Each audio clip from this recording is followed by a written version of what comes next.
کہ جو بہن کا جائیداد کا جو بھی شرعی حصہ اس کا بنتا ہے وہ اس کو دیا جائے. تو لہٰذا کسی بھی صورت میں بہن کو اس کے حق سے محروم نہیں کیا جا سکتا. اب یہاں پر سب سے بڑی وجہ ایک یہ بھی تھی, میں نے ایک اور ویڈیو بھی بنائی تھی جہاں پر میں نے بتایا تھا کہ بہن اپنے حق کے لیے آواز نہیں اٹھاتی تو اس کی اولاد اپنے حق کے لیے پھر آواز نہیں اٹھا سکتی, کیونکہ وہ اولاد پھر اس حق سے محروم ہو جاتی ہے. وہاں ٹائم بارڈ آ جاتا ہے. وہاں وجہ یہ تھی کہ یہ خاتون 100 سال کی عمر میں ابھی زندہ تھی اور اس نے اپنے حقوق کے لیے خود آواز اٹھا دی, اور وہاں پر عدالتوں نے اس خاتون کے حق کو تسلیم کیا اور جائیداد کا جو شرعی حصہ اس کا بنتا تھا وہ دینے کا حکم صادر کیا. اب جو بھائی کی طرف سے کیس چل رہا تھا, انہوں نے ہائی کورٹ اور یہ تمام جو فیصلے ان کے خلاف آئے تو انہوں نے جناب ان جو فیصلوں کو سپریم کورٹ میں لے گئے اور وہاں پر اپنا کیس دائر کیا, اور وہاں پر انہوں نے جناب یہ استدعا کی کہ ہمارا جو ہے موقف درست ہے, لہذا بہن جو ہے اب اس کا کسی صورت میں بھی جائیداد میں شرعی حصہ نہیں بنتا. بہن کا جو کیس ہے وہ خارج کیا جائے اور بھائی کے حق میں جو ہے حکم صادر کیا جائے. سپریم کورٹ نے کیس کا جائزہ لینے کے بعد جو ہے بھائی کا جو کیس تھا اسے خارج کر دیا اور بہن کے حق کو تسلیم کرتے ہوئے کچھ اصول وضع کیے, وراثت کے متعلق اہم اصول بیان کیے.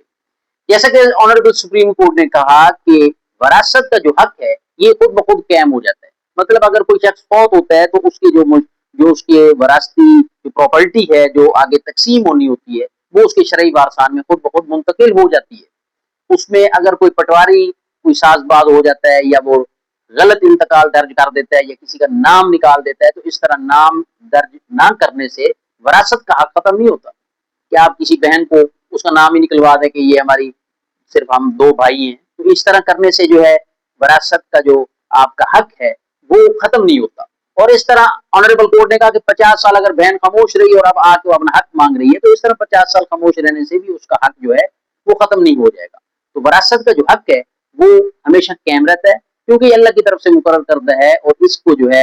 ہر حال میں جو ہے وارث اگر وہ اپنا حق مانگ رہا ہے تو اس کو دینا چاہیے. اور وراثت جو ہے وہ تو ویسے خود بخود منتقل ہو جاتی ہے بہن بھائیوں میں جو ان کا شرعی اور جائز حصہ بنتا ہے. دوسری بات جہاں پہ تھی کہ بہن جو ہے وہ خاموش رہی, اس نے معافی دے دی, اس نے اپنا حصہ معاف کر دیا, اس نے دستبردار ہو گئی میرے حق میں. تو آنریبل کورٹ نے کہا کہ کیونکہ اب وہ خاتون خود عدالت میں آئی کھڑی ہے 100 سال کی عمر میں, اگر اس نے کوئی ایسا دستبرداری یا اس طرح کا معافی نامہ یا اس طرح کی کوئی تحریر ہوتی تو وہ تحریری طور پر سامنے لایا جاتا. وہ ثبوت جو ہے وہ اس کا جو بوجھ ہے وہ جو ثابت کرنا ہے وہ اسی بھائی پر ذمہ داری عائد ہوتی ہے کہ وہ اب جو اس بات سے فائدہ اٹھا رہا ہے اور پھر وہ یہ بھی موقف اٹھا رہا ہے, یہ دعویٰ کر رہا ہے کہ میری بہن میرے حق میں خاموش رہی, اس نے وہ دستبردار ہوئی, تو وہاں پر اس نے کوئی تحریر نہیں دکھا سکے, کوئی وہاں پہ وہ ثابت نہیں کر سکا تحریری طور پر,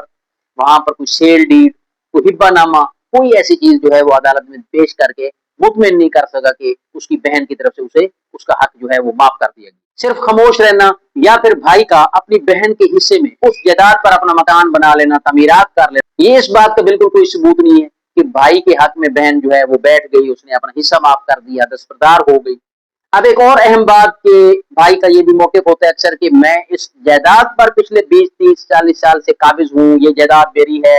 میری بہن خاموش رہی. بھائی جتنے عرصے سے بھی مطلب قابض ہے تو وہ قانون کی نظر میں یہی سمجھا جائے گا کہ یہ بہن سمیت تمام باقی جتنے مالکان ہیں مشترکہ بہن بھائی یہ تمام کی طرف سے جو ہے یہ قابض ہے, اکیلا قابض تصور نہیں کیا جائے گا. اور اس گراؤنڈ پر اس بنیاد پر اس کو کیس نہیں اس کے حق میں کیا جا سکتا جو اس کا حق تسلیم کیا جا سکتا کہ وہ اکیلا قابض ہے. تو یہ بات یہاں سے واضح ہو جاتی ہے کہ بھائی جو ہے وہ جائیداد کا کوئی واحد یا اکیلا مالک نہیں ہے بلکہ وہ صرف اپنے اس بہن یا بھائیوں کا وہ ایک امین ہے, امانت دار ہے, اور وہ جو شرعی وارثان ہے وہ اس جائیداد جو ہے وہ بمطابق شرعی حصہ جو ان کا بنے گا وہ قانون کے مطابق شریعت کے مطابق وہ جائز جو حصہ بنتا ہے بہن بھائیوں کا وہ ان میں تقسیم کیا جائے گا. تو لہٰذا یہ جو ہے اصول یہ بیان کیے گئے, یہاں پر جو ہے بھائی کا کیس خارج ہو جاتا ہے اور آنریبل سپریم کورٹ جو ہے وہ واضح حکم کر دیتی ہے کہ